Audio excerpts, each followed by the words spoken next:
nagkita kami sa kapihan sa Marikina.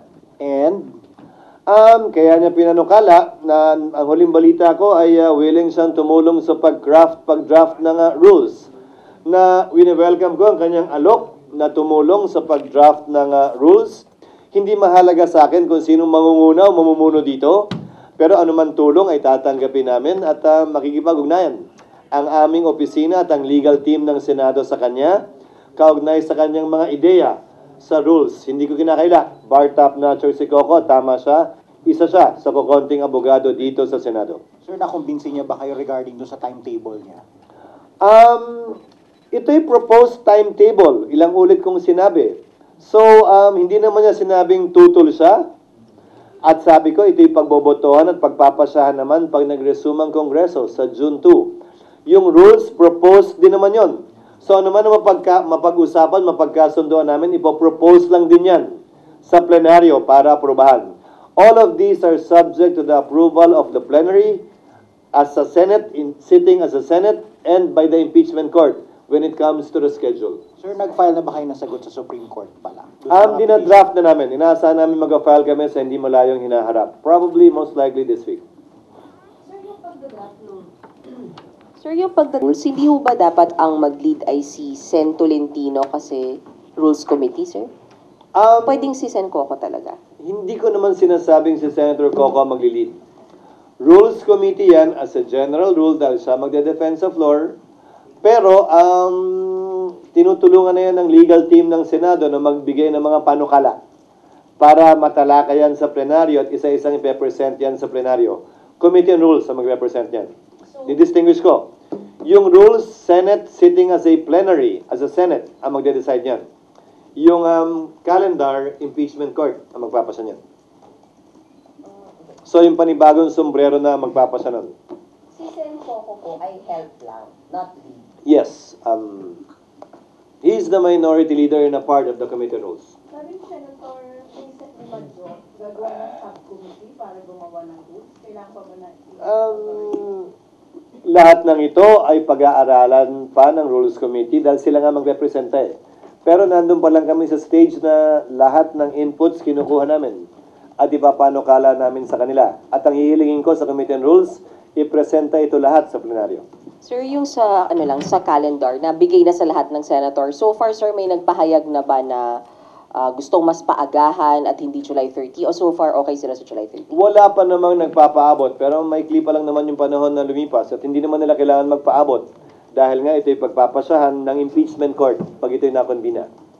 The calendar will not be approved by the Senate sitting in plenary.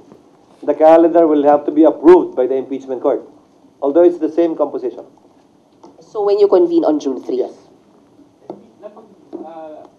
Usapan niyo ba ni Sen. Coco yung opinion niya about Article 6 and Article 11, yung distinguishing the role of the Senate and as an impeachment court? Hindi namin napag-usapan. Bakit? Anong sabi niya tungkol doon? Kasi ang binabanggit niya, pwede talaga kayong mag-proceed na before June 2, since hindi nyo kailangan in session, dahil hindi naman kayo aafto na legislative body, but impeachment body. Hindi namin napag-usapan yon. Pero may problema kayo. Hindi pa nare-refer officially sa plenaryo yung impeachment complaint. Tinanggap pa lang yan ng Secretary General ng Senado. Under our rules, officially dapat basahin yung impeachment complaint. Noong nakadaang panahon, majority leader ang gumawa niyan. Pero nung tiningnan namin yung rules ng Amerika kung saan binasa yung rules ng Senado, ang nagbabasa nun ay prosecution. Yung House prosecutors ang nagbabasa nun sa plenaryo sa Senado, sa Amerika. At yun ang direksyon na nais namin tahakin kaugnay nito. Dahil hindi trabaho ng majority leader na gampanan ng papel ng House prosecutors na siyang magbabasa ng reklamo o impeachment complaint sa plenaryo. So sa June 2, sorry kuya. So sa June 2, ang magbabasa ng complaint sa plenary ay from House? Yun ang ipinapanukala namin at yun ang tila direksyong tinatahak na ngayon ng legal team upang sa gayon ay magawa ng formal ito. Dahil nga, kinopya natin yung rules natin sa Estados Unidos at yun ang kanilang practice. But do you agree that your role, your hat as Senator Judges, hindi siya kasama ng legislative function nila. Maliwanag yon, pero lahat ng impeachment na ginanap ng Senado natin mismo, hindi ng ibang bansa. Nagsimula ng in-session ang Senado, tumuloy kahit na nag-recess ang Senado. Hindi pa tayo nagsisimula ng in-session ng Senado. Yun ang inaalala ko kaugnay dyan sa mga panukalang umupo na lamang kami bilang impeachment court ngayon.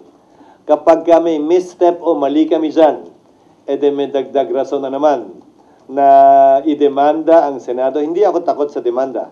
Pero may dagdag rason na naman idemanda, umakyat, questionin, baka imbis na mapabilis, ng mga gustong mapabilis, mas lalo bang tumagal ito.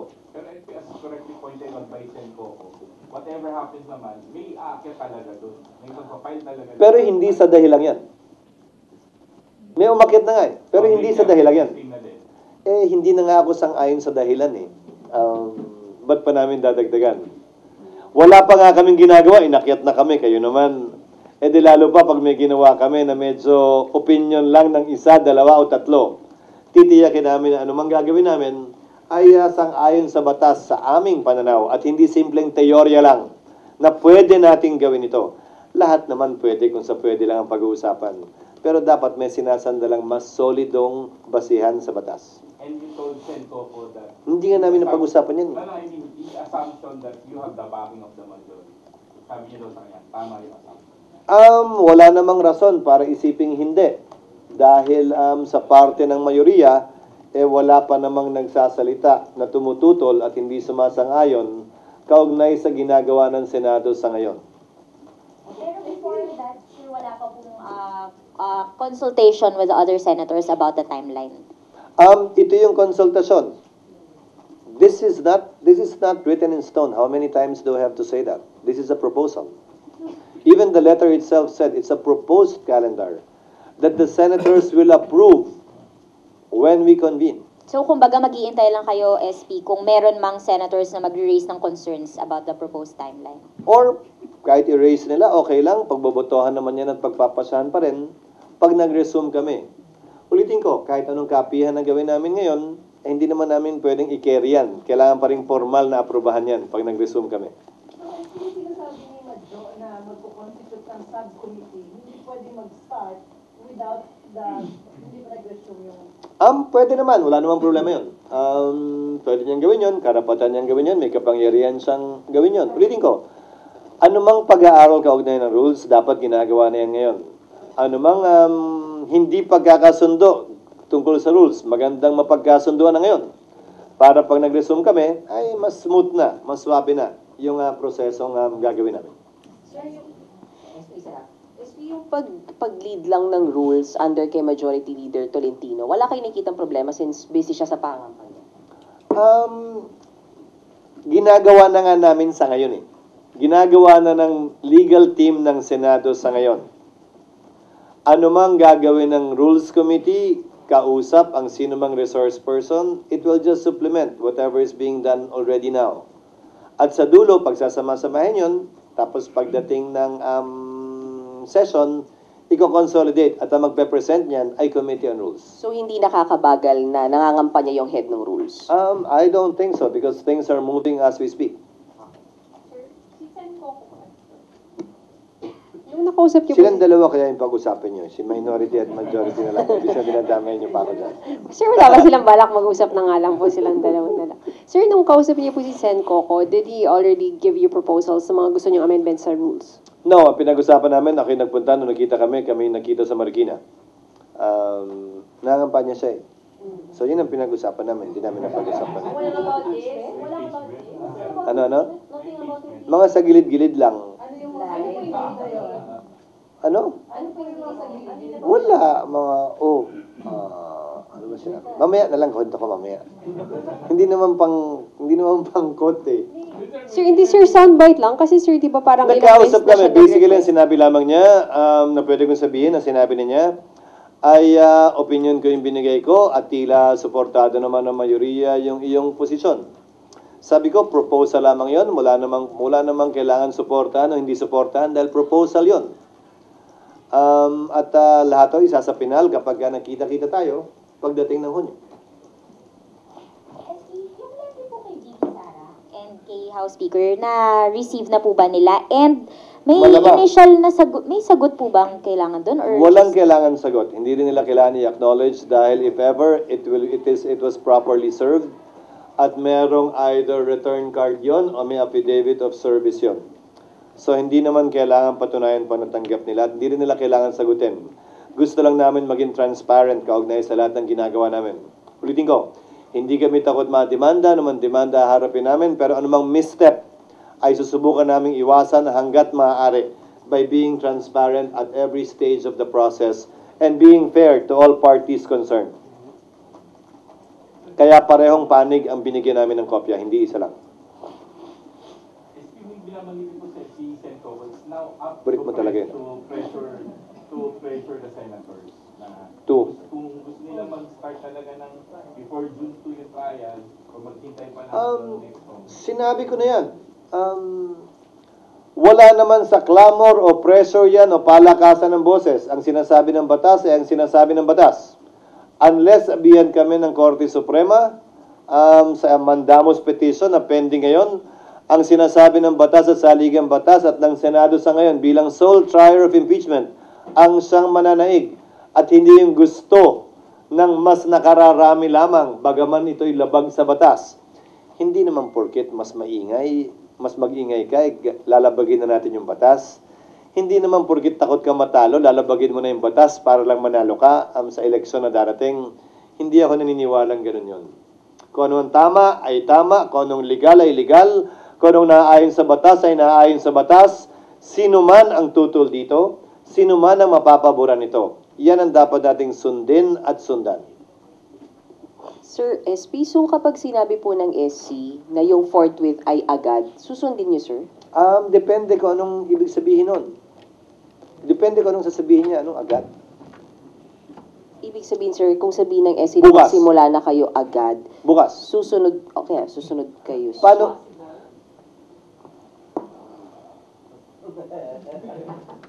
Paano nila sasabihin? Ang sabi, trial shall forthwith proceed. Trial is the reception of evidence, admission of evidence by the impeachment court. Bukas, hindi namin kayang gawin yon. Dahil wala pang sagot ang nasasakdal. Wala pang reply ang prosecution. Wala pang preliminary conference. So, anong i-order nila sa amin specifically? Ayokong pangunahan ng korte. Kaya yung sinasabi din ng ilang prosecutors, kung pwede lang daw, bukas na mismo. Mukhang hindi nila alam ang rules. Hindi namin kayang gawin yon kahit simulan namin yung proseso nang hindi pa nare-refer sa amin. So, babasahin namin kung ano man yun at pag-aaralan namin kung paano ito mapapatupad at kung kaya itong patupad. Ulitin ko, ng pang-apat na beses na, nagdesisyon ng Korte Suprema noon, nag-TRO sa Kamara, huwag niyong ituloy yung impeachment ni Chief Justice Davide. Nagbotohan ng Kamara, tinuloy pa rin nila. Nag-desisyon ng Korte, huwag niyong buksan yung foreign currency deposit account ni Chief Justice Corona. Nagdesisyon ng Senado, galangin natin, sundin natin. So, Senado pa rin bilang impeachment court ang magdedesisyon yan o Senado bilang plenaryo ang magpapasya ng bagay na yan. Kung ako tatanungin, as a general rule, marapat at dapat galangin palagi ng Senado anumang desisyon ng Korte Suprema. Pero sa dulo, pagpapasya niya ng Senado.